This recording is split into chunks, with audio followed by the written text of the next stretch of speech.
Olá, bom dia. Começando saudações hoje a todos. Eu aqui, Zé Saraiva, substituindo hoje Valmir Moreira Serra, que por motivos de emergências profissionais não pôde vir apresentar e me pediu aqui para vir aqui.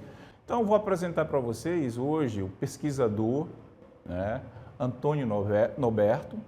O Antônio, ele é fundador da Academia Ludovicense, a Academia em São Luís, Academia de Letras, né? É pesquisador, tem vários livros. Então, Antônio, saudações, muito legal, eu acho que essa conversa aqui com você, ter essa conversa e falar um pouquinho de São Luís, falar um pouquinho da história, assim.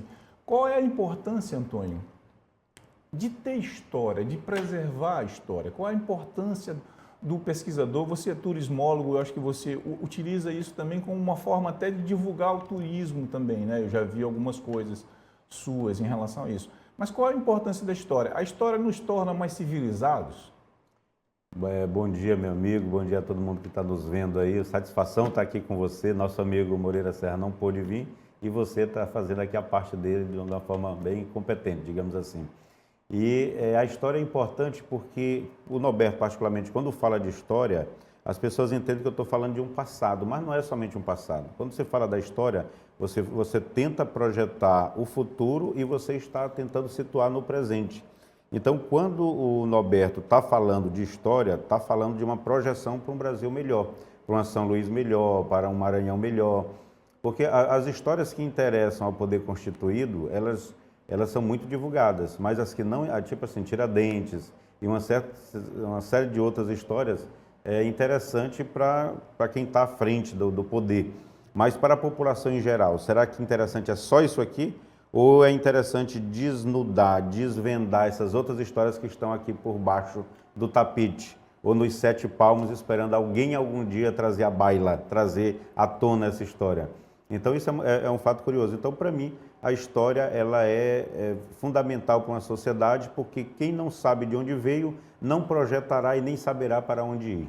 É bem interessante isso, porque o que tu estás colocando, porque às vezes a história que é dada para a gente, ela, vamos dizer assim, ela é formatada para dar uma visão a respeito de alguma coisa, né? Com certeza. Geralmente, o poder constituído, ele não quer dificuldade. Então, essa história bem aqui ligada a ingleses, a franceses, a holandeses, não sei o quê, isso não interessa porque é protestante, porque vai trazer uma visão crítica sobre o processo atual e do jeito que está bonzinho, mas está bonzinho para quem está no poder, não para os 98% comandado. Então, eu trago essa visão crítica em cima do processo. Falando nisso, assim, tu colocaste, e até muito obrigado aqui pelo presente aqui, né? Um mapa aqui do Maranhão, de São Luís especificamente, São Luís, da UPA-Sul, né? Bem legal, né? Tem como mostrar lá? Está um pouco longe, pode né? dar um close aqui? Ele abre e fica grande. Ó. Se você abrir, vai ficar grande, vai dar para as pessoas verem. Enquanto você vai abrindo, eu vou conversando aqui. Tá legal. Né? Aí eu queria te perguntar uma coisa, ainda a respeito disso. Nós temos mesmo essa questão da invasão francesa, da França equinocial. Essa influência, ela foi importante? Porque tem gente que diz assim, foram só 3 anos, foram pouca coisa. Aí veio de novo os portugueses, porque os portugueses já estavam aqui. Mas também, se não me falha a memória, alguns franceses, mesmo antes da visão da vinda colonial especificamente, datada tudo, e alguns franceses já tinham contato com os tupinambás, né? Isso foi marcante, isso é relevante? Muito, muito, muito. Tem o primeiro equívoco que você falou, não por culpa sua, mas é porque é disseminado, é o que a gente acabou de falar. O que interessa para quem está no poder, para o vencedor, é desmistificar e retirar de cena o perdedor. Nós falamos utilizar a história para... Isso. E aí, você falou da invasão francesa. Não existiu invasão no Maranhão. Não existiu. Existiu ocupação.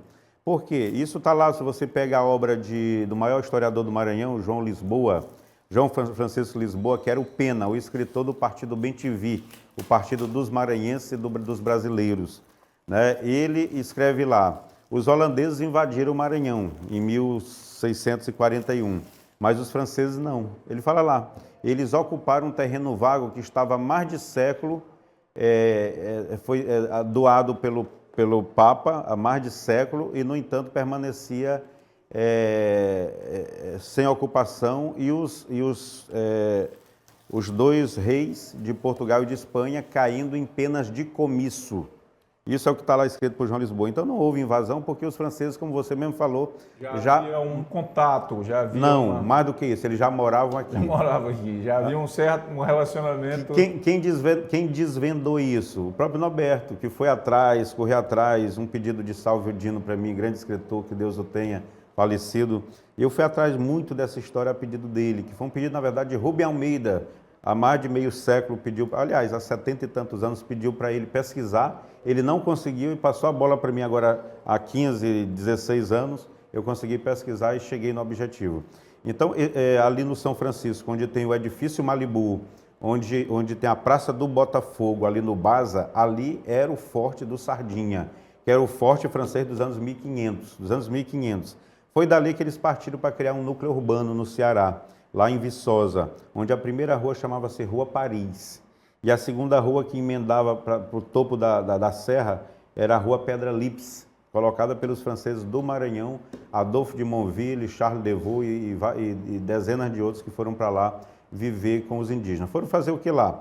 Eles produziam o carvão aqui em São Luís, aqui no Maranhão, produziam o sal ali em Tutóia, Araiose, na Baixada, e faltava um terceiro componente para fazer a pólvora, que era o enxofre. E eles achavam o enxofre lá, na Serra da Ibiapaba, o Bajara, aquela região ali. Então, era uma região muito frequentada por ele. O Maranhão era um polo de produção de açúcar, de produção muito de urucum, de produção de algodão, que fazia as velas dos navios e tal. Tudo era produzido aqui desde os anos 1500 pelos franceses que moravam aqui. Foram eles que em 1606, 1607, Charles Devaux saiu desse Forte Sardinha aqui no São Francisco, que era uma ilha, o São Francisco até 1970 era uma ilha, partiram para a França e lá foram pedir ajuda para o rei Henrique IV, o rei protestante, chamado de Le Bon Roi, o rei bom, que foi assassinado em 1610. E aí o rei mandou Daniel de Latouche em 1609. Daniel de Latouche veio fazer os apontamentos para construir aqui a sede da colônia, e quando ele volta para lá em 1610, o rei estava morto, foi assassinado, e isso aí prejudicou todo o projeto da França Equinocial. Mostre lá. Você pode mostrar aí. Posso? Aqui?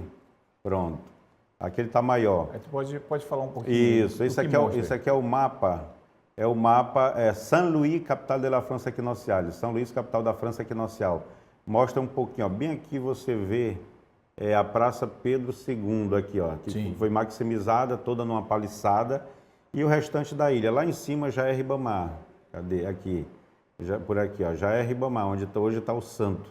A Flor de Lis, que é Flor de Luís, que é o símbolo do poder da França, que falamos agora há pouco. Esse mapa é todo em francês, ele já foi publicado em capa de livro em Paris, no Canadá e na África, a pedido de dois grandes escritores, historiadores, ambos já falecidos. Me pediram isso há mais de 10 anos. E a gente tem essa felicidade de São Luís ter sido divulgada no exterior, né? Enfim. Então foi relevante. Muito relevante. Então, qual foi a importância? O Brasil setentrional, o que é o Brasil setentrional? É o Brasil do Rio Grande do Norte até o Amazonas. O Brasil setentrional era completamente abandonado. O que existia eram manchas de europeus, de franceses, de holandeses, de ingleses, irlandeses, escoceses, existiam em várias partes do litoral brasileiro, mas nada oficial. Então foi a ocupação aqui em São Luís, mais precisamente na Praça Pedro II, onde foi feito o Forte São Luís, Le Fort Saint-Louis, que começou a colonização de todo o Brasil setentrional. A Praça Pedro II, que abriga vários poderes, o poder municipal, que é a prefeitura, o poder estadual, o Palácio Leões, o poder religioso, a Igreja da Sé, o poder do legislativo, do judiciário, representado pelo TJ, Tribunal de Justiça. Então, ali tem todo um poder, além do comércio também, está todo representado.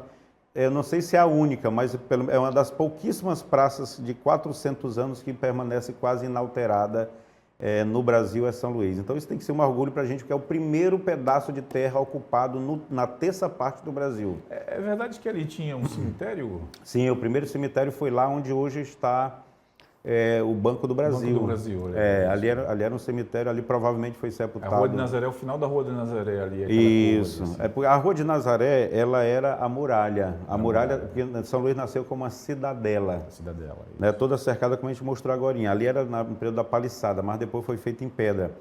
E aí você vê essas muralhas ainda hoje no Hotel Gran São Luís, né, que é o Hotel Vila Rica. Ali, antigo Vila Rica, ali tem as muralhas enormes ali.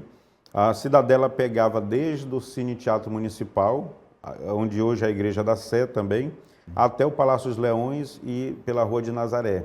Quando foi feito agora, mais recente, o Museu da Gastronomia, foram encontradas ruínas das muralhas, entendeu? Que são de séculos, enfim. Hoje a Rua do Egito, ela era o fosso para proteger da invasão. Entendeu? Tinha toda uma estrutura de guerra, toda uma proteção, claro, já que os franceses já utilizavam. Já utilizavam, na verdade o mundo utilizava. Você vê a Igreja Católica hoje ela tem os vitrais, a Igreja Gótica ela aponta para o céu, né? Ela é bem fina apontando para o céu. Que é toda uma estrutura de construção de igrejas, né? De igreja e de arte também, né? Então você vê a igreja gótica, ela aponta para o céu e é cheia de vitral para mostrar a transparência, que a igreja ela é gloriosa para o céu, ela é vencedora. Mas antes não, antes a igreja ela era de muralha grossa, de vários metros. A igreja do Carmo era uma fortaleza.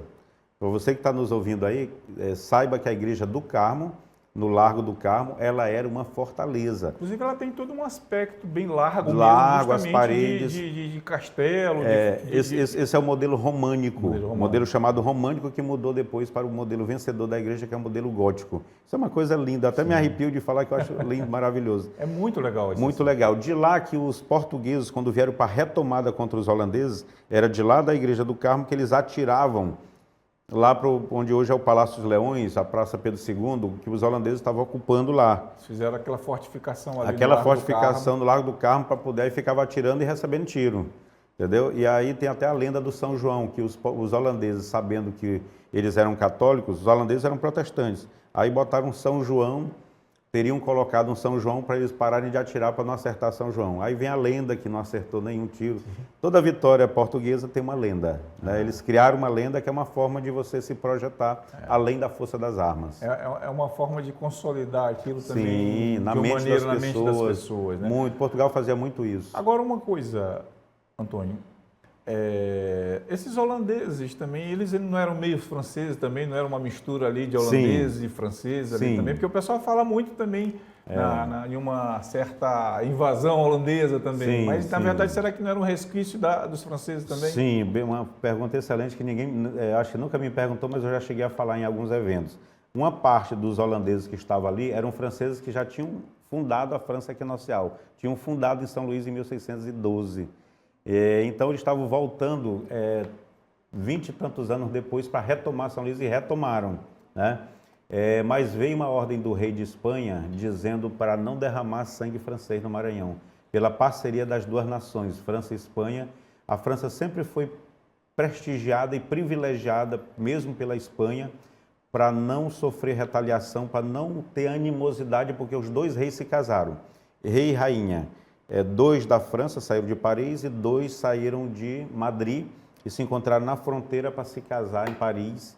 E aí teve a união. Essa união, inclusive, foi um dos fracassos da França Equinocial para não melindrar os territórios de ambas as partes, entendeu? Então é uma coisa bem curiosa que o maranhense tem pouco contato, mas deveria ter muito. É verdade. Por que nós somos chamados de ludovicense? Por causa de Ludovico, que é o rei da França, em latim. Em latim, Luís quer dizer Ludovico, Ludovico quer dizer Luís. Por isso nós somos ludovicenses, súditos de Luís XIII. Tem tudo a ver com a nossa história, mas é uma história perdida, que a gente tenta não deixar morrer, porque é uma história belíssima e a gente está fazendo o contraditório. Hoje a gente vive num modelo que às vezes ele explora muito a população e acontece muito isso por falta de concorrência. O político sempre vai tentar tirar a concorrência. E uma das formas é culturalmente falando, usando a história, usando o meio acadêmico para tirar a concorrência e deixar só o vencedor soberano. Mas o herói. Enquanto os estrangeiros não foram expulsos do Brasil, os índios não morreram. Eles só foram dizimados depois que Portugal e Espanha conseguiram vencer esses estrangeiros, franceses, ingleses, holandeses, por aí vai. Depois disso começou o genocídio. Só um pouquinho de paciência, a gente volta já já, a gente vai fazer um intervalo ainda aqui com o Antônio Norberto, falando um pouquinho sobre os mistérios de São Luís, a fundação francesa, tá bom? Só um minutinho, a gente volta já.